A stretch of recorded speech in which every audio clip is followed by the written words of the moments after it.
Welcome students, कैसे हैं आप सभी लोग।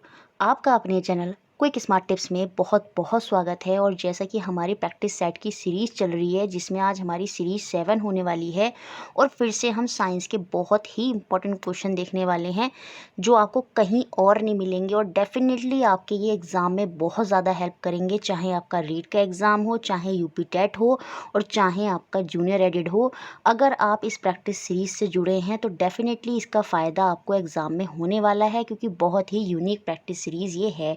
वीडियो आपको अच्छी लगा करे तो प्लीज़ उसको लाइक कर दिया करें, शेयर कर दिया करें। शेयर बहुत करना है, आप लोग शेयर नहीं करते, प्लीज़ शेयर भी कर दिया करें। और अगर किसी ने सब्सक्राइब नहीं किया है चैनल को तो सब्सक्राइब भी ज़रूर कर दें। तो चलिए शुरू करते हैं और देखते हैं पहला क्वेश्चन।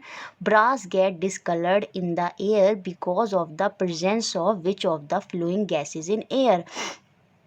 हवा में निम्नलिखित में से किस गैस की उपस्थिति के कारण जो पीतल है वो हवा में फीका पड़ जाता है, उसका रंग फीका हो जाता है पीतल का, वो किसकी वजह से होता है। देखिए, ऑक्सीजन, कार्बन डाइऑक्साइड, नाइट्रोजन के साथ तो ब्रास रिएक्ट ही नहीं करता है, तो सीधा सा आंसर हो जाने वाला है यहाँ पर आपका option number B, hydrogen sulphide. अगर आपको नहीं पता था तो स्क्रीनशॉट खींच लें और याद रखें, इंपॉर्टेंट क्वेश्चन है, हाइड्रोजन सल्फाइड की प्रेजेंस से ऐसा होता है। Next question, according to the definition of pure substance which of the following is a pure substance. शुद्ध पदार्थ की परिभाषा के अनुसार इनमें से कौन सा शुद्ध पदार्थ है, ये हमें बताना है। प्योर सब्सटेंस वो है जिसमें एक ही तरह के एटम हैं या फिर एक ही प्रकार के मॉलिक्यूल हमें देखने को मिलते हैं। जैसे वाटर है तो वाटर में सारे जो मॉलिक्यूल हैं वो H2O के हैं। अगर मैं आयरन की बात करूँ, लोहे की बात करूँ, तो उसमें सारे जो एटम हैं वो किसके हैं, वो आयरन के ही एटम हैं। तो ऐसे ही सब्सटेंस आपके प्योर सब्सटेंस हैं। तो यहाँ पर ये आइस में सारे मॉलिक्यूल कहीं ना कहीं वाटर H2O के ही हैं। मरकरी में खाली सारे एटम मरकरी के होंगे और आयरन में भी। तो आंसर यहाँ पर हो जाएगा all of these, option number D, ये सारे के सारे ही प्योर सब्सटेंस है। Next question, question number 3, how one can separate ammonium chloride from the mixture containing ammonium chloride and sodium chloride. Ammonium chloride और सोडियम क्लोराइड का हमारे पास एक mixture है, उसमें से हम अमोनियम क्लोराइड को कैसे अलग करेंगे, कौन सा मेथड ऑफ सेपरेशन हम यहाँ पर यूज़ करने वाले हैं, ये हमें बताना है। अभी तक आपने मेथड ऑफ सेपरेशन जो मैंने रीट में एक वीडियो बताया कराई थी और उसमें पूरा अच्छे से समझाया था, उसको नहीं देखा है तो आई बटन में लिंक आ रहा होगा, उससे आप ये चैप्टर देख लें और फिर आप करेंगे तो सारे आंसर आपके हमेशा सही होंगे। यहाँ पर आंसर है option number B, sublimation. Sublimation method से हम क्या करेंगे, क्योंकि जो अमोनियम क्लोराइड होता है ना, जब हम उसको हीटअप करते हैं तो वो डायरेक्ट सॉलिड से किस में बदल जाता है, गैस में बदल जाता है। लेकिन सोडियम क्लोराइड ऐसा नहीं करेगा, NaCl जो है वो ऐसा नहीं करेगा। और इस मेथड से सब्लिमेशन के थ्रू हम क्या कर सकते हैं, डायरेक्ट अलग कर लेंगे किसको, सोडियम क्लोराइड को सोडियम क्लोराइड से, वो अमोनियम क्लोराइड को हम वहाँ पर अलग कर लेंगे। तो ऑप्शन नंबर बी, सब्लिमेशन यहाँ पर बिल्कुल सही होगा। नेक्स्ट क्वेश्चन है question number 4, chlorophyll is a naturally occurring chelate compound in which center metal is. जो क्लोरोफिल है वो एक प्राकृतिक रूप में पाया जाने वाला कैलेट यौगिक है। इसके केंद्रीय धातु, इसके केंद्रीय में कौन से धातु, कौन सी मेटल होती है, ये हमें बताना है। तो यहाँ पर अच्छा क्वेश्चन है और आंसर होगा आपका ऑप्शन नंबर बी, मैग्नीशियम यहाँ पर होती है। तो ऑप्शन बी यहाँ पर बिल्कुल सही हो जाना है। Next question, quartz. Quartz crystal normally used in quartz clock etcetera इस केमिकली। जो क्वार्ट्स जो हमारी घड़ियों में यूज़ होते हैं आमतौर पर, उसमें ये जो क्वार्ट्स का क्रिस्टल है इसका रासायनिक नाम क्या होता है क्वार्ट्स का, ये हमें बताना है। तो क्वार्ट्स का रासायनिक नाम होता है SiO2, मतलब सिलिकॉन डाइऑक्साइड। तो सीधा सा आंसर हो जाएगा आपका ऑप्शन नंबर ए, सिलिकॉन डाइऑक्साइड। क्वार्ट्स को हम केमिकली यही बोलते हैं, सिलिकॉन डाइऑक्साइड। नेक्स्ट क्वेश्चन है question number 6, the gases used in different type of welding would include. जब वेल्डिंग करते हैं, आपने देखा होगा सड़क पर आप जाते हैं तो जो जहाँ पर लोहे का काम हो रहा होता है वहाँ पर वेल्डिंग करते हुए आप देखते होंगे जो वहाँ पर काम कर रहे होते हैं। तो वो वेल्डिंग में कौन सी गैसेज यूज़ होती हैं यहाँ पर, ये हमें बताना है। तो सीधा सा आंसर यहाँ पर आपका होगा ऑप्शन नंबर डी, ऑक्सीजन और एसिटिलीन। इंपॉर्टेंट क्वेश्चन है, याद रखेंगे, ऑक्सीजन और एसिटिलीन वो गैस हैं जो वेल्डिंग में यूज़ करी जाती हैं। बहुत ही बढ़िया क्वेश्चन था ये वाला। नेक्स्ट क्वेश्चन देखते हैं क्वेश्चन नंबर 7, और ये भी काफ़ी इंपॉर्टेंट क्वेश्चन है। वीडियो अच्छी लग रही है तो लाइक ज़रूर कर दें। The average salinity of sea water is. समुद्र के पानी में जो आमतौर लवणता होती है वो कितनी होती है, यहाँ पर हमें ये बतानी है। तो जो सी वाटर की लवणता होती है वो होती है 3.5। ऑप्शन नंबर बी यहाँ पर बिल्कुल सही है। Next question, question number 8, disease causing agent is known as, बीमारी फैलाने वाले एजेंट को हम क्या कहते हैं।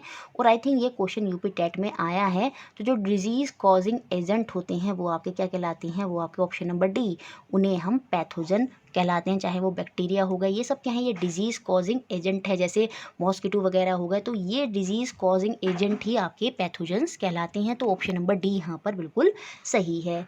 Next question, question number 9, carbon, diamond and graphite are all together called, जो कार्बन है, हीरा है, ग्रेफाइट है, ये सब एक साथ क्या कहलाते हैं बताइए। अच्छा क्वेश्चन है और ये काफ़ी एग्जाम में आ चुका है। तो ऑप्शन नंबर ए यहाँ पर बिल्कुल सही है। आंसर होगा एलोट्रॉप्स। एलोट्रॉप्स क्या होते हैं, एक ही सब्सटेंस है जिसमें क्या होंगे, फिजिकल स्टेट तो सेम होगी लेकिन वो डिफरेंट डिफरेंट फॉर्म में एग्जिस्ट करेगा। जैसे जो कार्बन है उसकी जो फिजिकल प्रॉपर्टी है वो सब उस अदर में सेम होंगी लेकिन वो अदर फॉर्म में एग्जिस्ट करेगा, जैसे डायमंड में है ना, ग्रेफाइट में, चारकोल में।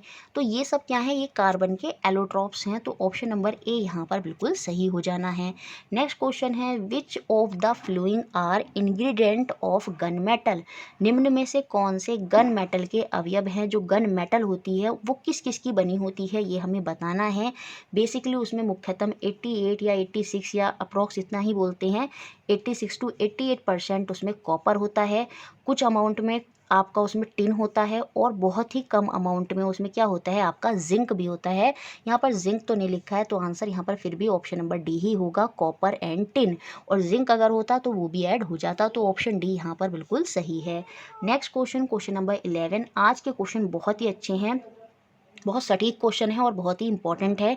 विच organ is affected by the disease known as kalazar, ये जो कालाजार नामक रोग होता है ये किस अंग को प्रभावित करता है। ये आपको फैलता है एक छोटे से मॉस्किटोज से भी बहुत ही कम साइज़ का एक सैंड फ्लाई होती है, फीमेल सैंड फ्लाई होती है, उसकी वजह से ये कालाजार होता है और ये इफेक्ट करता है हमारे लीवर को, हमारी बोन मैरो को। तो ऑप्शन नंबर ए यहाँ पर लीवर दे रखा है, यकृत दे रखा है, तो यही यहाँ पर सही हो जाएगा, option number A. Next question बढ़ते हैं, question number 12, name the artery in the wrist where we can usually feel the pulse, जब हम कलाई में उस धमनी का हमको नाम बताना है जहाँ पर हम आम तौर पर जो नाड़ी है उसको महसूस करते हैं, अपनी जो पल्स है वहाँ पर। जैसे हम हाथ को पकड़कर बताते हैं ना, तो वो कौन सी आर्टरी होती है जिससे हम फील करते हैं पल्स को। तो यहाँ पर आंसर होने वाला है आपका option number B, radial artery. कौन सी होती है, रेडियल आर्टरी। अब आपको कमेंट बॉक्स में बताना है धमनी क्या होती हैं। आर्टरीज प्योर ब्लड मतलब ऑक्सीजनेटेड ब्लड होता है या डीऑक्सीजनेटेड ब्लड होता है आर्टरी में, ये आपको बताना है। और आपने देखा होगा हम हाथ के अलावा अपना जो नेक होता है, नेक पे भी बताते हैं कि हमारी जो पल्स है वो क्या है, वहाँ पर भी हम पल्स को फील करते हैं। तो वहाँ पर कौन सी आर्टरी होती है पल्स फील करने के लिए, ये भी आपको कमेंट बॉक्स में बताना होगा। और अगर नहीं पता है तो आप सर्च करेंगे, बाकी नेक्स्ट वीडियो में मैं आपको बता दूंगी। जो हमारा नेक होता है वहाँ पर भी हम पल्स को फील करते हैं और वहाँ पर कौन सी आर्टरी होती है कमेंट बॉक्स में आप लिखेंगे। अगर नहीं पता है तो आप सर्च करेंगे, नहीं तो कल मैं आपको बता दूंगी। तो यहाँ पर फिलहाल जो हैंड वाली होती है वो होती है आपकी रेडियल आर्टरी, और कमेंट बॉक्स में बताएंगे आर्टरी क्या होती हैं। नेक्स्ट क्वेश्चन, क्वेश्चन नंबर 13, और इस तरह के क्वेश्चन भी एग्जाम में आते हैं, बिल्कुल आते हैं। हु इज़ द, क्योंकि आजकल WHO का बहुत ज़्यादा दिखा रहे हैं तो ये क्वेश्चन बन सकता है। Who is the present general director of world health organisation, इसका हेड क्वार्टर तो आप सभी को पता होगा, काफ़ी बार आप करंट में पढ़ते हैं, जिनेवा में इसका हेड क्वार्टर है। और क्या कहते हैं, इसकी 1948 में इस्टेब्लिश हुआ था, 7 अप्रैल 1948 को। इसमें 194 मेंबर हैं। तो ये WHO के बारे में है। और इसका जो डायरेक्टर जनरल है प्रेजेंट में, महानिर्देशक हैं, वो कौन है आप बताइए कौन है यहाँ पर। तो यहाँ पर आंसर होने वाला है आपका ऑप्शन नंबर डी, टेड्रोस जो एडनॉम है, यही क्या है, टेड्रोस। डी टेड्रोस से भी आपको याद रहेगा, तो ऑप्शन नंबर डी यहाँ पर सही हो जाएगा, यही जनरल डायरेक्टर है। बाकी इसके CEO कौन है, वो हैं आपके अनिल सोनी है शायद। बाकी आप कमेंट बॉक्स में लिखेंगे कि WHO के CEO कौन है, अनिल सोनी है या फिर कोई और है, ठीक है। Next question, question number 14, Zika virus was named after the Zika forest of which country. ये जो जीका वायरस है जो मच्छरों से ही होता है, इसका नाम किस देश के जीका वन पर रखा गया है? तो ये युगांडा के जो जीका वन है वहाँ से पहली बार हुआ और वहाँ से इसका नाम रखा गया है जीका वायरस, और ये मच्छरों से ही फैलता है, तो युगांडा के फॉरेस्ट पर इनका नाम रखा गया है। नेक्स्ट क्वेश्चन है question number 15, which one of the organism following is not a nitrogen fixing organism. यहाँ पर कौन सा नाइट्रोजन स्थिरीकरण का जीव नहीं है, ये हमें बताना है, जो नाइट्रोजन के फिक्सेशन में मदद नहीं करता। और ये नाइट्रोजन फिक्सेशन मैंने आपको बहुत बार समझाया है। एनाबेना बिल्कुल होता है, नोस्टॉक भी होता है, और ओजोटोबैक्टर जो होता है ये भी आपका नाइट्रोजन फिक्सेसिंग ऑर्गेनिज्म होता है। तो यहाँ पर जो नहीं होगा वो होगा स्यूडोमोनास। ये जो स्यूडोमोनास है ये आपका कोई भी नाइट्रोजन स्थिरीकरण का जीव नहीं है, तो ऑप्शन डी ही यहाँ पर अलग हो जाएगा। Next question, question number 16, an animal pop out its stomach through its mouth to eat the soft material of those animal which are covered by hard shell of calcium carbonate. कोई जंतु है calcium carbonate के कठोर कवच वाले जंतुओं के कोमल भागों को खाने के लिए अपने मुख से अपने आमाशय को बाहर निकलता है।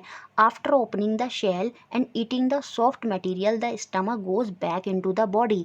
जब ये क्या करता है, कवच को खोलता है और कोमल पदार्थ को खा लेता है, उसका जो आमाशय है वो शरीर में वापस चला जाता है। ठीक है, उसके बाद क्या बोला है, जहाँ आहार धीरे धीरे पचता है तो हमें इस जंतु का नाम बताना है।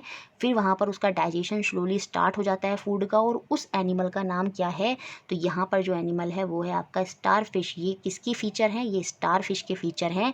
ये एक एनिमल है जो अपने स्टमक को बाहर निकालता है सॉफ्ट मटेरियल को ईट करने के लिए, और इसकी कवरिंग जो है किससे कवर होती है? कैल्शियम कार्बोनेट की हार्ड शेल से इसकी कवरिंग होती है। फिर ये खाता है सॉफ्ट पार्ट को और वापस अपने स्टमक को अंदर कर लेता है, और स्लोली स्लोली ये डाइजेशन अपना करता है। नेक्स्ट क्वेश्चन है क्वेश्चन नंबर 17, बहुत ही बढ़िया क्वेश्चन है। The human chromosome with the highest and the least number of genes in them are respectively। सबसे अधिक और सबसे कम जीन वाले मानव गुणसूत्र हमें यहाँ पर बताने हैं। देखिए, सबसे ज़्यादा जो गुणसूत्र होते हैं वो होते हैं क्रोमोजोम 1 में। किसमें? क्रोमोजोम 1 में। और सबसे कम जो गुणसूत्र होते हैं वो होते हैं क्रोमोजोम Y में। तो ऑप्शन नंबर सी यहाँ पर बिल्कुल आपका सही होने वाला है। ये इंपॉर्टेंट है और इसको आपको याद रखना होगा।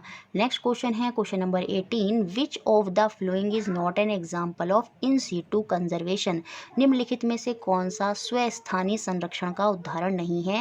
देखिए, इन सीटू कंजर्वेशन वो होते हैं जो नेचुरली होते हैं, जैसे आपके नेशनल पार्क हो गए, बायोस्फीयर रिजर्व हो गए, वाइल्ड लाइफ सेंचुरीज हो गई। ये नेचुरली डेवलप्ड हैं और यहाँ पर जो एंडेंजर्ड स्पीसीज़ हैं उनकी प्रोटेक्शन होती है। तो ऐसे नेचुरल हैबिटेट जो जानवरों के लिए नेचुरल हैबिटेट हैं वही आपके इन सीटू हैं जो नेचुरली हैं, और जिनको पर्टिकुलर ऐसा नहीं है कि कहीं उठाकर ले जाकर बनाया गया है, वो नॉर्मली पहले से ही हैं। इसमें आ जाएंगे आपके biosphere reserve, national park, wild life sanctuary, लेकिन यहाँ पर क्या नहीं आएगा? जूलॉजिकल पार्क, क्योंकि ये प्राणी उद्यान जो है ये तो प्राणी ने क्या होगा, कहीं पर बनाया होगा। तो ये एक्सीटू है, इंसीटू नहीं होगा। तो यहाँ पर जो बाहर हो जाएगा वो ऑप्शन नंबर डी ही यहाँ पर बाहर होगा। Next question, question number 19, what is common to the seed bank, orchard, tissue culture, यहाँ पर कायरो प्रिजर्वेशन। बीज बैंकों, बागों, उत्तक संवर्धन और कायरो प्रिजर्वेशन में क्या समानता होती है? देखिए, सीड बैंक ये भी बाहर अपने आप हम बनाएंगे, और चार्ट जो होते हैं ये जो उत्तक के टिश्यू कल्चर होते हैं, और ये जो कायरो प्रिजर्वेशन होते हैं ये सब एक्सीटू ही हैं, इंसीटू के मेथड नहीं होते, ये सब एक्सीटू कंजर्वेशन के ही मेथड हैं। तो ऑप्शन नंबर बी यहाँ पर सही हो जाएगा, all are ex situ conservation method. जैसे जियोलॉजिकल पार्क था, वहाँ पर आपने क्या किया, अगर आपको कुछ स्पीशीज़ को प्रोटेक्ट करना है तो आपने अलग से वो एक पार्क जो है वहाँ पर बनाया। लेकिन इंसिटू में क्या है, वो नेचुरल हैबिटेट है, वो कुदरत की देन है, और आपने सिर्फ उनको घोषित कर दिया है कि ये नेशनल पार्क है, ये वाइल्ड लाइफ सेंचुरी है, तो वो इंसिटू है। और ये वाले जो खुद आप बना रहे हैं कहीं और बाहर, वो आपके एक्सीटू होते हैं। नेक्स्ट और लास्ट क्वेश्चन आज का, which of the following forest is known as the lung of planet earth. निम्न में से कौन सा वन पृथ्वी ग्रह के फेफड़ों के रूप में जाना जाता है? अभी काफ़ी पहले यहाँ पर आग भी लगी थी, तो कमेंट बॉक्स में इसका आंसर आप खुद देंगे क्योंकि ये बहुत सिंपल है। तो कमेंट बॉक्स में इसका आंसर देना है। वीडियो अच्छी लगी है तो उसको लाइक करना है, शेयर करना है, और इसी तरह हमारे साथ जुड़े रहना है। Thank you very much.